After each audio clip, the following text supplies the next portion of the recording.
नमस्कार दोस्तों, online platform में आपका स्वागत है। तो अपने फिटर सेकेंड ईयर एमसीक्यूज की सीरीज स्टार्ट की थी, जिसकी क्लास नंबर आज 5 है। ठीक है, आज की क्लास के अंदर अपने 2 चैप्टरों के क्वेश्चन करने वाले हैं। एक तो है संक्षारण एवं संक्षारण रोधी आवरण, ठीक है, और दूसरा चैप्टर रहने वाला है अपना बियरिंग का। इन दोनों चैप्टरों के क्वेश्चन अपने आज की क्लास के अंदर करेंगे। तो चलिए स्टार्ट करते हैं।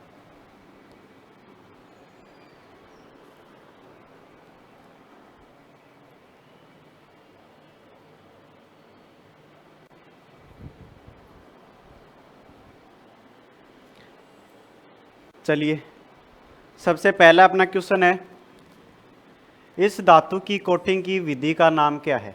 धातु की कोटिंग की विधि यानी कि एक धातु है अपने पास, उसके ऊपर क्या करना, अपने को दूसरे धातु की परत चढ़ानी है। ठीक है, तो उसको बोलते हैं कोटिंग। तो परत चढ़ाने की ये विधि है, इस विधि का नाम क्या है, ये नाम पूछ रहा है। ठीक है, तो इस विधि को नाम देते हैं अपने इलेक्ट्रोप्लेटिंग। क्या कहते हैं इसे? इलेक्ट्रोप्लेटिंग इसे कहते हैं। ठीक है, इसके अंदर हम क्या करते हैं, इसके अंदर एक पात्र लेते हैं, जिसके अंदर जॉब को लटका देते हैं और जो जिसकी अपने को परत चढ़ानी है उसको लगा देते हैं। ठीक है, जिसकी हमें परत चढ़ानी है, ठीक है, जिसकी हमें परत चढ़ानी है उसको तो अपन क्या कर देंगे, उसको तो एनोड से जोड़ देंगे, यानी कि प्लस से। ठीक है, और जो जॉब है अपना उसको कैथोड से जोड़ देंगे, कैथोड से। ठीक है, यानी माइनस से। जो जिसकी परत चढ़ानी है उसको तो एनोड से, और जिसके ऊपर परत चढ़ानी है जॉब उसको कैथोड से जोड़ दे दें। ठीक है, इसके अंदर एक चीज़ और नोटिस करनी है अपने को कि इसके अंदर डीसी सप्लाई का यूज किया जाता है। ठीक है, डीसी सप्लाई का यूज किया जाता है। ठीक है, और इसके अंदर हाई करंट और लो वोल्टेज, इसमें हाई करंट और लो वोल्टेज का यूज किया जाता है, डीसी सप्लाई का यूज किया जाता है। और क्या बात याद रखनी है इसके अंदर, जिसकी परत चढ़ानी है उसको एनोड से जोड़ेंगे, जिसके ऊपर परत चढ़ानी है उसको कैथोड से जोड़ा जाता है। ठीक है, तो यहाँ पे अपना डी ऑप्शन करेक्ट हो जाएगा। अगला क्वेश्चन देखते हैं, लंबे समय ते जंग ना लगने देना और उच्च पॉलिश को बनाए रखने के लिए धातु की सतह इलेक्ट्रोप्लेटिंग में किस धातु का उपयोग किया जाता है।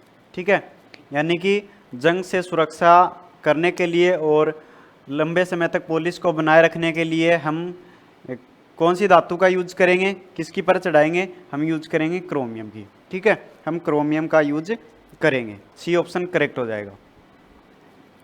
अगला क्वेश्चन है, कौन सी धातु संक्षारण प्रतिरोधी की रक्षा करती है और कोटिंग पर तापमान भिन्नता के कारण दरार या छीलता नहीं, यानी कि टेम्परेचर अलग होने पर, चेंज होने पर क्या होता है कि पपड़ी बन के निकलती नहीं है। तो उसके अंदर हम किसका यूज करते हैं, तो हम यूज करते हैं जस्ते का। ठीक है, जो अपना जिंक होता है जस्ता, अगर उसको हम खुले वातावरण के अंदर रख देंगे तो इसके अंदर एक प्रॉपर्टी होती है, ये अपने ऊपर एक कार्बोनेट की परत बना लेता है जो कि जंग से सुरक्षा करता है। किसकी परत बना लेता है ये? कार्बोनेट की परत। ठीक है, जो कि जंग से सुरक्षा करती है। तो ए ऑप्शन यहाँ पे राइट हो जाएगा।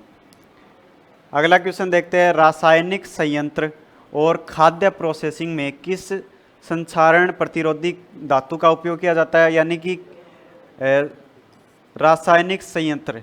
ठीक है, यानी कि केमिकल प्लांट और खाद्य सामग्री, इसके अंदर कौन सी धातु यूज करते हैं भाई, तो हम यूज करते हैं स्टेनलेस स्टील का। ठीक है, स्टेनलेस स्टील का यूज करते हैं। अगला क्वेश्चन है, रक्षात्मक सतह प्राप्त करने के लिए अन्य धातु के साथ लेपित धातु के संचालन क्या है। ठीक है, यानी कि किसी धातु को जंग से बचाने के लिए हम क्या करते हैं, दूसरी धातु की परत चढ़ा देते हैं। तो उस विधि को क्या कहते हैं, उसे हम कहते हैं इलेक्ट्रोप्लेटिंग। ठीक है, इलेक्ट्रोप्लेटिंग कहते हैं। क्लेडिंग के अंदर तो हम क्या करते हैं, क्लेडिंग के अंदर कोई अपनी धातु है उसके ऊपर दूसरी धातु चढ़ा देंगे तो उसके ऊपर धातु को ही चढ़ा दिया जाता है, परत को नहीं चढ़ाते। ठीक है, तो धातु को उसके ऊपर चढ़ा के और दो रोलर के माध्यम से गुजार दिया जाता है, फिर इसके ऊपर दूसरी धातु चढ़ जाती है। गैल्वेनाइजिंग के अंदर क्या होता है कि इसके अंदर हम नॉर्मल स्टील है, स्टील को क्या करते हैं हम पिघले हुए जिंक के अंदर डाल देते हैं, फिर उसके ऊपर जिंक की परत चढ़ जाती है, फिर इसको अपने कहते हैं गैल्वेनाइजिंग, जो कि उसके बाद में क्या बन जाते हैं, जीआई बन जाती है। ठीक है, जीआई बोलते हैं, जीआई सीट हो गए, ठीक है, जीआई के पाइप हो गए, ये सारी, तो इस विधि को गैल्वेनाइजिंग कहते हैं। सीमेंटेशन के अंदर हम क्या करते हैं, इसके अंदर भी हम परत चढ़ाते हैं, लेकिन हम इसके अंदर पाउडर का यूज करते हैं। ठीक है, इसके अंदर तीन विधि होती हैं। एक तो होती है सेराडाइजिंग, सेरार डाइजिंग। जो सेराडाइजिंग होती है, इसके अंदर हम क्या करते हैं, जिंक पाउडर का यूज करते हैं, जिंक पाउडर का। ठीक है, जिंक पाउडर का यूज करते हैं। टेम्परेचर कितना रखते हैं, तो 370 डिग्री टेम्परेचर पर यूज करते हैं। ठीक है, तो हम इसके अंदर पाउडर का यूज करके परत चढ़ाते हैं। ठीक है, ये होगी पहली विधि सेराडाइजिंग। दूसरी विधि आती है क्लोराइजिंग, क्लोराइजिंग। इसके अंदर हम एल्यूमिनियम पाउडर यूज करते हैं, एल्यूमिनियम। ठीक है, इसका जो टेम्परेचर होता है वो कितना होता है, 850 डिग्री सेल्सियस से 1000 डिग्री सेल्सियस। ठीक है, और तीसरी विधि आती है क्रोमाइजिंग, क्रोमाइजिंग। क्रोमाइजिंग में हम क्रोमियम पाउडर का यूज करते हैं, क्रोमियम पाउडर। टेम्परेचर कितना होता है इसके अंदर, 1300 डिग्री सेल्सियस से 1400 डिग्री सेल्सियस। ठीक है, ये इसके अंदर टेम्परेचर होता है। तो सीमेंटेशन प्रोसेस के अंदर ये तीन विधियां यूज की जाती हैं। ठीक है, इसके अंदर पाउडर का यूज करके परत को चढ़ाया जाता है। इलेक्ट्रोप्लेटिंग में आपको पीछे बताया था कि इसके अंदर क्या करते हैं हम, जॉब को तो कैथोड से, और जो जिसकी धातु चढ़ानी है, जिसकी परत चढ़ानी है, उसको एनोड से जोड़ा जाता है। ठीक है, तो इसके अंदर अपना डी ऑप्शन सही हो जाएगा। अगला क्वेश्चन है, जंग को रोकने के लिए कैलोराइजिंग प्रक्रिया में किस धातु के पाउडर का यूज किया जाता है। देखो अभी बताया था, कैलोराइजिंग प्रक्रिया के अंदर हम एल्यूमिनियम पाउडर का यूज करते हैं। किसका, एल्यूमिनियम पाउडर का। टेम्परेचर की बात करेगा तो टेम्परेचर कितना होगा, 850 डिग्री सेल्सियस से 1000 degree Celsius. D option correct हो जाएगा। नेक्स्ट है, जंग के रोकथाम के लिए क्रोमाइजिंग प्रक्रिया के लिए आवश्यक तापमान क्या है। क्रोमाइजिंग के अंदर कितना तापमान था भाई, क्रोमाइजिंग के अंदर था 1300 से 1400 डिग्री सेल्सियस। डी ऑप्शन यहाँ पे करेक्ट हो जाएगा। ठीक है, अगर क्रोमाइजिंग के अंदर पाउडर पूछे कि कौन सा पाउडर यूज करते हैं, तो क्रोमियम पाउडर का यूज करते हैं। अगला क्वेश्चन है, किस धातु में रासायनिक प्रतिक्रिया के लिए उच्च प्रतिरोध हाई रेजिस्टेंस होता है। ठीक है, किस धातु में रासायनिक प्रतिक्रिया के लिए उच्च प्रतिरोध होता है, तो वो किसके अंदर होता है भाई, वो होता है अपना लेड धातु के अंदर, सॉरी लेड नहीं, निक्ल धातु के अंदर। ठीक है, निक्ल धातु के अंदर जो लेड होता है, ये तो सबसे ज्यादा जंग प्रतिरोधी होता है। ठीक है, नेक्स्ट है, पेंट बनाने में किस धातु का उपयोग किया जाता है। कौन सी धातु है जिसका यूज हम पेंट बनाने के लिए करते हैं। ठीक है, तो पेंट बनाने के लिए लेड का यूज करते हैं, जिसको हिंदी में सीसा धातु कहा जाता है।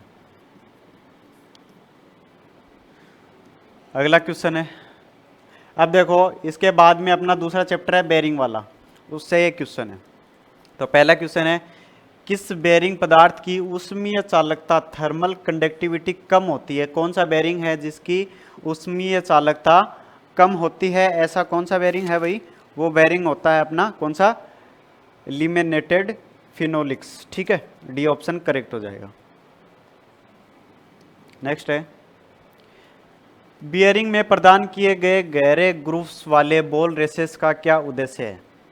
देखो यहाँ पे ये बोल रहा है, देखो बेरिंग के अंदर इस प्रकार से ये होता है। उसके बाद में यहाँ पे ये बॉल होते हैं, ठीक है। बॉल को रोकने के लिए यहाँ पे ऐसे लगाए हुए होते हैं। उसके बाद में इसके ऊपर एक और भाग होता है। तो ये जो भाग है अंदर वाला, इसको तो इनर रेस बोलते हैं, इनर रेस। और ये बाहर वाला है, इसको आउटर रेस। और ये जो बॉल जैसे दिख रहे हैं, इसको रोलिंग एलिमेंट बोलते हैं, रोलिंग एलिमेंट्स, ठीक है। और जो ये बाहर इसके लगे हुए हैं, ये होते हैं केज, ठीक है। केज यानी पिंजरा, मतलब कि ये जो बॉल है इसको इकट्ठा नहीं होने देता है ये केज। केज या फिर इसको रिटेनर या सेपरेटर, ठीक है। इसके 2-3 नाम हैं, केज, रिटेनर या सेपरेटर।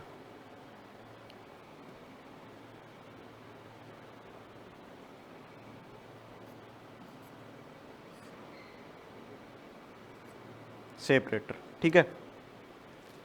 और देखो यहाँ पे क्या बोल रहा है कि बेयरिंग में प्रदान किए गए गहरे ग्रूव्स वाले बॉल रेसेस का क्या उद्देश्य है। देखो यहाँ पे ये बॉल होते हैं, तो यहाँ पे क्या करते हैं, एक तो यहाँ पे थोड़ा सा ये जो इनर रेस है इसमें भी खांचा कर दिया जाता है और ऊपर वाले में भी खांचा कर दिया जाता है, जिससे ये बॉल है ये बाहर की तरफ नहीं निकलते। देखो इसके बेयरिंग के अंदर देखो 2 लोड लगते हैं। एक तो होता है थ्रस्ट लोड, थ्रस्ट लोड जिसको एक्सियल लोड भी कहते हैं, एक्सियल लोड, ठीक है। थ्रस्ट लोड या फिर एक्सियल लोड। दूसरा होता है रेडियल लोड, रेडियल लोड या फिर जर्नल लोड। बेयरिंग के अगर ऊपर से लोड लगेगा तो उसको तो बोलेंगे रेडियल लोड या फिर जर्नल लोड, ठीक है। अगर बेयरिंग के एक्स के समांतर लोड लगेगा तो उसको अपने कहेंगे थ्रस्ट लोड या एक्सियल लोड, ठीक है। तो अगर सामने से इसके लोड लगेगा तो क्या होगा, ये जो बॉल हैं ये बाहर की तरफ निकल सकते हैं। इनको रोकने के लिए ग्रुप्स काट दिया जाता है, ठीक है, ग्रुप्स बना दिया जाता है, जिससे अगर थ्रस्ट लोड लगेगा तो ये जो बॉल हैं ये बाहर नहीं निकलेंगे, ठीक है। तो यहाँ पे ऑप्शन देखेंगे एक्सीय थ्रस्ट का सामना करने के लिए, यानी एक्सीय थ्रस्ट है उसको भी सहन कर सके, ठीक है। तो अपना सी ऑप्शन करेक्ट हो जाएगा। नेक्स्ट है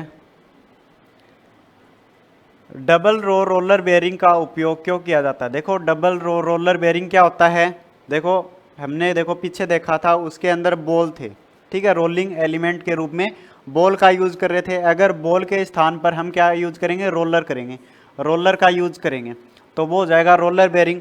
अगर सिंगल रोलर लगे हुए इस प्रकार से सिंगल रोलर लगे हुए हैं तो सिंगल रोलर बेयरिंग हो जाएगा, ठीक है। अगर डबल लाइन के अंदर रोलर लगे हुए हैं तो उसको डबल रो रोलर बेयरिंग कह देंगे, ठीक है। तो ये पूछ रहा है कि डबल रो रोलर बेयरिंग है उसका उपयोग कहाँ किया जाता है। तो डबल रो रोलर बेयरिंग का भारी रेडियल लोड लेने के लिए किया जाता है। रेडियल लोड यानी ऊपर से लगने वाला फोर्स, ठीक है, जिसको जर्नल लोड भी कहा जाता है। तो अपना डी ऑप्शन करेक्ट हो जाएगा, भारी रेडियल भार लेने के लिए डी ऑप्शन करेक्ट हो जाएगा। अगला क्वेश्चन देखते हैं, क्यों बेयरिंग मटेरियल का गलनांक शाफ्ट के गलनांक की तुलना में कम होता है। देखो यहाँ पे क्या बोल रहा है, जो बेयरिंग का गलनांक है वो शाफ्ट के गलनांक से कम होता है, ऐसा क्यों होता है। देखो ऐसा इसलिए होता है कि बेयरिंग का गलनांक कम होता है, अगर बेयरिंग खराब हो जाता है तो उसे हम आसानी से चेंज कर सकते हैं। अगर शाफ्ट खराब हो जाएगा तो उसको चेंज करने के लिए बहुत खर्चा हो जाएगा, ठीक है। इसलिए जो बेयरिंग है उसका गलनांक कम रखा जाता है, ठीक है, और जो अपना शाफ्ट है उसका गलनांक ज़्यादा रखा जाता है। वो इसलिए करते ताकि प्रिवेंट्स शाफ्ट सीजर, शाफ्ट के सीज ना हो, इसलिए उसको रखा जाता है, ठीक है। अगर बेयरिंग खराब हो जाए तो उसको तो हम आसानी से चेंज कर सकते हैं, कोई दिक्कत नहीं है। नेक्स्ट है उच्च तापमान और उच्च भार वहन क्षमता पर कौन सा मिश्र धातु बेरिंग कार्य कर सकता है? उच्च तापमान पर और उच्च भार पर कौन सा बेरिंग काम कर सकता है? तो वो होता है अपना कैडमियम आधारित मिश्र धातु वाला बेरिंग, जो कि उच्च तापमान और उच्च भार वहन क्षमता पर कार्य कर सकता है। नेक्स्ट है thrust ball bearing. Thrust ball bearing का उद्देश्य क्या है? थ्रस्ट बॉल बेयरिंग है, उसका उद्देश्य क्या है, क्या कार्य है उसका? तो उसका काम है कौन सा?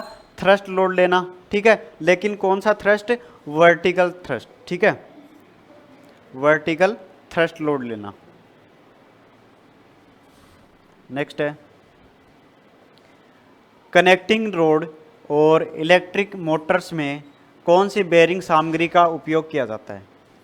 ठीक है, यहाँ पे पूछ रहा है कि कनेक्टिंग रोड और इलेक्ट्रिक मोटर्स में कौन सी बेयरिंग सामग्री का उपयोग किया जाता है? तो हम इसके लिए क्या यूज करते हैं भाई? कॉपर लीड है, ये लीड कॉपर लेड मिश्र धातु का यूज करते हैं। डी ऑप्शन करेक्ट हो जाएगा, ठीक है। नेक्स्ट है इस बेयरिंग का नाम क्या है? देखो इस बेयरिंग का नाम है निडल बेयरिंग, ठीक है। इसके अंदर जो रोलर यूज किए जाते हैं वो बहुत ही पतले पतले होते हैं, ठीक है। और इसके अंदर कई बार इनर रेस है उसको नहीं लगाया जाता है, जो रोलर है वो ही शाफ्ट के संपर्क में आते हैं, ठीक है, ताकि ये कम स्थान ग्रहण करे, ठीक है। इसलिए इसका यूज करते हैं, सीमित जगहों पे इसका यूज किया जाता है।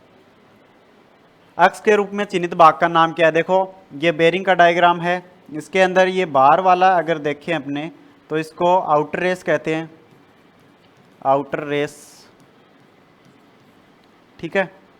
उसके बाद में ये वाला भाग है इसको इनर रेस, इनर रेस। उसके बाद में ये जो गोली दिख रही है, ठीक है, इसको रोलिंग एलिमेंट बोलते हैं, रोलिंग एलिमेंट्स। और जो ये बॉल हैं इनको इकट्ठा नहीं होने देना, इसके लिए एक क्या यूज किया जाता है? इसको केज सेपरेटर या फिर रिटेनर, ठीक है, केज सेपरेटर या फिर रिटेनर बोला जाता है। तो इसके ये सारे भाग हो गए। इस भाग को पूछा है तो इस भाग को क्या कहते हैं? केज सेपरेटर या फिर रिटेनर, ठीक है। यहाँ पे ऑप्शन देखेंगे अपने बॉल केस देख रखा है, ठीक है, तो ये ऑप्शन यहाँ पे अपना सही हो जाएगा।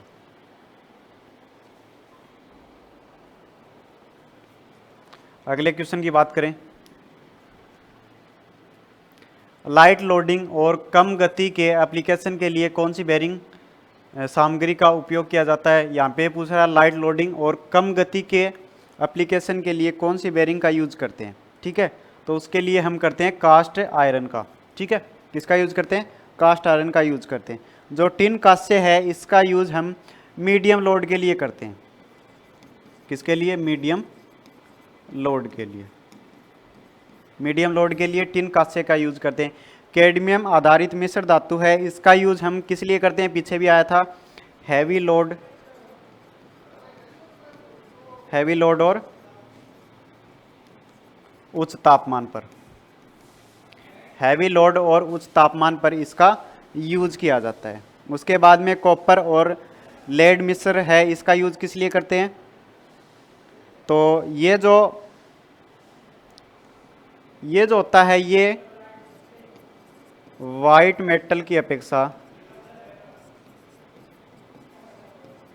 जो वाइट मेटल होता है उसकी अपेक्षा तो क्या होता है, ये अधिक ताप पर काम कर सकता है, अधिक ताप पर, ठीक है। और इसके अलावा जो अपना कैडमियम है उसकी अपेक्षा, कैडमियम की अपेक्षा अधिक लोड ले सकता है, ठीक है। तो इसके अंदर क्या पूछा था? लाइट लोडिंग और कम गति के लिए हम किसका यूज करते हैं? कास्ट आयरन का यूज करते हैं। नेक्स्ट है थ्रस्ट बॉल बेरिंग का नुकसान क्या है। थ्रस्ट बॉल बेरिंग है उसका नुकसान ये होता है कि कोई भी ये रेडियल लोड नहीं ले सकता, ठीक है, कोई भी रेडियल लोड नहीं लेता है। ए ऑप्शन राइट हो जाएगा। नेक्स्ट है बॉल बेरिंग में क्यों गहरे ग्रूव्स वाले बॉल रेसेस प्रदान किए गए हैं। देखो पीछे भी आया था कि बॉल बेरिंग के अंदर गहरे ग्रूव्स क्यों दिए जाते हैं। वो इसलिए दिए जाते हैं ताकि एक्सीय थ्रस्ट को सहन कर सके। एक्सीय लोड लगेगा तो बॉल हैं वो बाहर निकल सकते हैं। अगला क्वेश्चन है किस बेरिंग में लोडिंग बियरिंग एक्स के पैरेलल यानी कि समांतर होता है। किस बेरिंग के अंदर लोड है वो बेरिंग के एक्स के समांतर समांतर होगा तो कौन सा लोड हो जाएगा, कौन सा बेरिंग हो जाएगा, थ्रस्ट बेरिंग हो जाएगा, ठीक है। कौन सा हो जाएगा, थ्रस्ट बेरिंग। यहाँ पे अपना सी ऑप्शन सही हो जाएगा, यहाँ पे थ्रस्ट होएगा। अगला क्वेश्चन है हार्ड जर्नल के लिए कौन सी बेरिंग मटेरियल सबसे उपयुक्त है। हार्ड जर्नल के लिए कौन सी बेरिंग है वो बेरिंग मटेरियल वो सबसे उपयुक्त होता है, तो वो कौन सा होता है, एल्यूमिनियम मिश्र धातु, ठीक है। बी ऑप्शन करेक्ट हो जाएगा, एल्यूमिनियम मिश्र धातु का उपयोग किया जाता है। नेक्स्ट है किस सामग्री में घर्षण और उच्च सामग्री लागत का कम सह कुशल है। तो ये किसके अंदर होता है, ये होता है टेफ्लॉन के अंदर। टेफ्लॉन के अंदर जो कि क्या है, कम भार और उच्च ताप के लिए यूज किया जाता है, ठीक है, कम भार और उच्च ताप के लिए। नेक्स्ट है उच्च एक्सीय थ्रस्ट लोड लेने के लिए किस प्रकार की बेरिंग का उपयोग होता है। उच्च एक्सीय थ्रस्ट लोड लेने के लिए हम किसका यूज करते हैं, हम यूज करते हैं टेपर रोलर बेरिंग का, ठीक है। अगर ये पूछे अपने को कि रेडियल लोड के साथ साथ, ठीक है, अक्षीय लोड को उच्च अक्षीय लोड को लेने के लिए किसका यूज करते हैं, तो हम करेंगे टेपर रोलर बेरिंग, ठीक है। अगर हमें ये बोले कि रेडियल लोड के साथ साथ अक्षीय लोड भी लिया जा सके, इसके लिए कौन सी बेरिंग का यूज करते हैं, तो हम करेंगे एंगुलर कॉन्टैक्ट बेरिंग का, ठीक है। अगर दोनों लोड की बात करेगा तो हम एंगुलर कॉन्टैक्ट की बात करेंगे। अगर ये बोले कि रेडियल लोड भी ले रहा है लेकिन अक्षीय लोड ज़्यादा ले रहा है तो हम यूज करेंगे टेपर्ड रोलर बेरिंग का। नेक्स्ट है इस बेरिंग का नाम क्या है। अगर हम इस बेरिंग को देखें तो ये सॉलिड है, ठीक है, ये पूरे एक ही भाग में बनी हुई है, तो इसलिए हम इसको क्या कहते हैं, सॉलिड बेरिंग कहते हैं। नेक्स्ट है इस बेरिंग का नाम क्या है, तो हम इस बेरिंग को नाम देते हैं क्या, थ्रस्ट बेरिंग। कौन सी बेरिंग है ये, थ्रस्ट बेरिंग है। अगला क्वेश्चन है इस बेरिंग का नाम क्या। देखो जो पहले अपने बेरिंग देखी थी वो एक ही भाग में बनी हुई थी, लेकिन इसमें क्या है, दो भागों में ये बनी हुई होती है, ठीक है। इसको अलग दो भागों में अलग किया जा सकता है, इसलिए इसका नाम क्या हो गया, स्प्लिट बेरिंग। जो पहले पड़ी थी वो कौन सी थी, वो थी सॉलिड बेरिंग, वो एक ही भाग में बनी हुई थी। नेक्स्ट है बेरिंग में एक्स के रूप में चिन्हित भाग का नाम। देखो इस भाग को पूछ रहा है, इस भाग को क्या बोलते हैं, बॉल केज बोला जाता है। क्या बोलते हैं इसको, बॉल केज बोलते हैं, ठीक है। यहाँ पे अपना बी ऑप्शन करेक्ट हो जाएगा। अगला क्वेश्चन देखते हैं किस प्रकार का बेरिंग का उपयोग बहुत भारी रेडियल भार के लिए किया जाता है। कौन सी बेरिंग है जिसका उपयोग हम भारी रेडियल भार लेने के लिए करते हैं। रेडियल भार कौन सा, जो अपना बेरिंग है उसके लंबवत लग रहा है, ठीक है, रेडियल भार, तो उसके लिए हम किसका यूज करते हैं, हम यूज करते हैं भाई किसका, डबल रो रोलर बेरिंग, ठीक है। हैवी लोड लेने के लिए हम डबल रो रोलर बेरिंग का यूज करते हैं। इसके अंदर रोलिंग एलिमेंट के रूप में रोलर का उपयोग किया जाता है। किस प्रकार का बियरिंग अक्षीय थ्रस्ट के साथ साथ रेडियल भार उठाने के लिए बनाया गया। देखो अभी बताया था पीछे आपको कि अगर आपको पूछे कि ऐसा कौन सा बेरिंग है जो कि अक्षीय थ्रस्ट के साथ साथ रेडियल लोड भी ले सकता है, तो वो कौन सा बेरिंग होता है, अपना एंगुलर कॉन्टैक्ट बेरिंग, ठीक है। एंगुलर कॉन्टैक्ट बेरिंग है वो अक्षीय थ्रस्ट के साथ साथ रेडियल लोड भी ले सकता है। यहाँ पे डी ऑप्शन अपना करेक्ट हो जाएगा। अगला क्वेश्चन देखते हैं, किस प्रकार के बेरिंग धातु में स्वयं से स्नेक होता है, यानी सेल्फ लुब्रिकेंट होता है, ऐसा कौन सा अपना बेरिंग होता है? तो वो होता है अपना सिंटर्ड अलॉय। अगला क्वेश्चन, सीमित जगहों में किस बेरिंग का उपयोग किया जाता है? सीमित स्थान पर हम किसका यूज करते हैं? निडल बेरिंग का यूज करते हैं, जिसके अंदर जो रोलर है वो बहुत ही पतले पतले होते हैं, ठीक है, तो वहाँ पे अपने निडल बेरिंग का यूज करते हैं। नेक्स्ट है, कौन से बेरिंग में लोडिंग बेरिंग अक्ष के समकोण होता है? लोड है वो बेरिंग के अक्ष के क्या है, समकोण में होता है। वो कौन सी बेरिंग होती है? वो होती है जर्नल बियरिंग। कौन सी होती है? जर्नल बियरिंग होती है। अगला क्वेश्चन है, किस प्रकार की बियरिंग में टूट फूट के समायोजन का प्रावधान होता है? ठीक है, टूट फूट का समायोजन का प्रावधान किसके अंदर होता है? तो वो होता है एडजस्टेबल स्लाइड बेरिंग के अंदर। ए ऑप्शन करेक्ट हो जाएगा। नेक्स्ट है, बॉल बेरिंग का कौन सा हिस्सा बेरिंग असेंबली के साथ घूमता नहीं है? ऐसा कौन सा हिस्सा है जो कि बेरिंग असेंबली के साथ घूमता नहीं है? तो वो होता है अपना आउटर रेस। ठीक है, जो इनर रेस है ये शाफ्ट के साथ में रहता है, ठीक है, शाफ्ट के साथ में रहता है, फिर उसके ऊपर जो रोलिंग एलिमेंट्स है वो होते हैं, वो साथ साथ में घूमते हैं, लेकिन आउटर रेस है वो नहीं घूमता है। तो यहाँ पे अपना सी ऑप्शन करेक्ट हो जाएगा। अगला क्वेश्चन है, एल्यूमिनियम मिश्र धातु बेरिंग में बियरिंग और जर्नल के बीच अतिरिक्त क्लियरेंस क्यों दी जाती है? एल्यूमिनियम मिश्र धातु बेरिंग में बियरिंग और जर्नल के बीच अतिरिक्त क्लियरेंस है वो क्यों दी जाती है? तो वो इसलिए दी जाती है हाई थर्मल एक्सपेंसर पर काबू पाने के लिए। डी ऑप्शन करेक्ट हो जाएगा। अगला क्वेश्चन, बियरिंग असेंबली में रोलिंग तत्वों का एक साथ गुच्छन होना कैसे रोका जाता है? जो रोलिंग एलिमेंट्स है उसको इकट्ठा नहीं होने देना है, उसके लिए हम किसका यूज करते हैं? केज का यूज करते हैं, सेपरेटर बोल सकते हैं, या फिर इसको हम एक और नाम क्या था इसका, रिटेनर। ठीक है, इसके द्वारा हम जो रोलिंग एलिमेंट्स है उसके गुच्छे को रोक सकते हैं, गुच्छा होने को रोक सकते हैं। अगला क्वेश्चन है, फ्रिक्शन बेरिंग बनाने के लिए किस मिश्र धातु का उपयोग किया जाता है? फ्रिक्शन बेरिंग बनाने के लिए हम बेबिट मेटल का यूज करते हैं। ठीक है,